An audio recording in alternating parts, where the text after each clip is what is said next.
கலைஞர் மகளிர் உரிமை திட்டம், காலை உணவு திட்டம், புதுமை பெண் திட்டம், தமிழ் புதல்வன் திட்டம், நான் முதல்வன் திட்டம், இல்லம் தேடி கல்வி திட்டம், எண்ணும் எழுத்தும் திட்டம், குறு சிறு நிறுவனங்களுக்காக கடன் உத்தரவாத திட்டம், கலைஞரின் அனைத்து கிராம ஒருங்கிணைந்த வேளாண் வளர்ச்சி திட்டம், கலைஞர் நகர்ப்புற மேம்பாட்டு திட்டம், உங்களுடன் ஸ்டாலின், நலன் காக்கும் ஸ்டாலின், மக்களை தேடி மருத்துவம், இன்னுயிர் காப்போம், நம்மை காக்க 48, ஆதம் காப்போம், இதயம் காப்போம், கலைஞர் கைவினை திட்டம், ஊட்டச்சத்தை உறுதிசை திட்டம், மகளிர் விடியல் பயணம், கலைஞர் கனவு இல்லம், அன்பு கரங்கள், அன்பு சோலை, தோழி விடுதிகள், மாற்றுத்திறனாளிகளுக்கு உரிமை திட்டம், உள்ளாட்சி அமைப்புகளில் மாற்றுத்திறனாளிகளுக்கு நேரடி நியமனம், முதலமைச்சர் கோப்பை, அயோத்திதாச பண்டிதர் குடியிருப்பு மேம்பாட்டு திட்டம், தொல்காப்பி தொல்குடி திட்டம், டாக்டர் கலைஞர் விளையாட்டு உபகரணங்கள் வழங்கக்கூடிய திட்டம், பேராசிரியர் அன்பழகனார் கல்வி உட்கட்டமைப்பு மேம்பாட்டு திட்டம், பெருந்தலைவர் காமராஜர் கல்லூரி மேம்பாட்டு திட்டம், அண்ணல் அம்பேத்கர் தொழில் முன்னோடிகள் திட்டம், முதலமைச்சரின் தாய் மாணவர் திட்டம், முதலமைச்சரின் கிராம சாலை மேம்பாட்டு திட்டம்,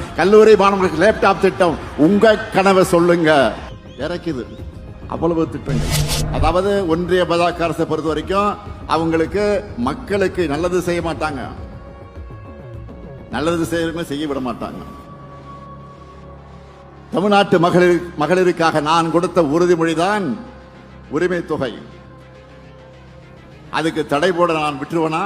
அதனாலதான் மக்களுக்கு சர்ப்ரைஸ் கொடுத்து மக்கள் விரோதிகளுக்கு ஷாக் கொடுத்தோம். இதுதான் இந்த முத்துவேல் கருணாநிதி ஸ்டாலினுடைய ஸ்டைல். பழனிசாமி அவர்களே, மாண்புமிகு பழனிசாமி அவர்களே, தவழ்ந்து தவழ்ந்து ஊழல் குற்றவாளியான அம்மையார் சசிகலா காலில் விழுந்து பதவியை பெற்றவுடைய காலை வாரி விட்டுட்டு நீ எனக்கு பதவி கொடுத்தியான மரியாதை இல்லாம உரிமையில கேட்டீங்களா? இல்ல மறுக்க முடியுமா? சட்டம் ஒழுங்கு பற்றி பேசுவதற்கு உங்களுக்கு தார்மீக உரிமையாவது இருக்கா?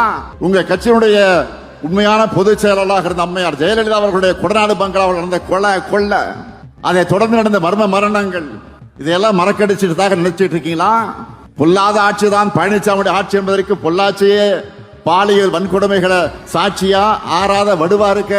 ஸ்டெர்லைட் ஆலை வேண்டாம்னு அமைதியா ஊர்வலம் போன அப்பாவி பொதுமக்கள் மேல துப்பாக்கி சூடு நடத்த சொல்லிட்டு டிவியை பார்த்து தான் தெரிஞ்சுக்கிட்டேன்னு நாடகம் போட்டது மக்கள் மறந்துட்டாங்க நினைக்கிறீங்களா? சாத்தான்குளம் காவல் நிலையத்தில் அப்பாவும் மகன் அடிச்சு கொல்லப்பட்டப்போ அவங்க உடல்நலம் இல்லாம இறந்ததாக கொஞ்சம் கூட ஈவு இறக்கலாம சொன்னீங்களா? உங்களோட அந்த கல் மனசை மக்கள் மறந்துட்டாங்க நினைச்சீங்களா? உங்க மேல ஊழல் வழக்கு இருக்கேன்னு கேட்டப்போ யார் மேலதான் ஊழல் வழக்கு இல்லைன்னு அசரடிக்கிற பதில சொன்ன உங்க டேலண்ட் என்னன்னு சொல்றது? உழவர்களுக்கு எதிரான 3 வேளாண் சட்டங்களை மனசாட்சி இல்லாம ஆதரிச்சு போராடின விவசாயிகள் மேலேயே அவதூறு பரப்புனீங்களா? பச்சை துண்டு போட்டு பச்சை துரோகம் பழனிசாமின்னு சொல்லி உங்களை புறக்கணிச்சு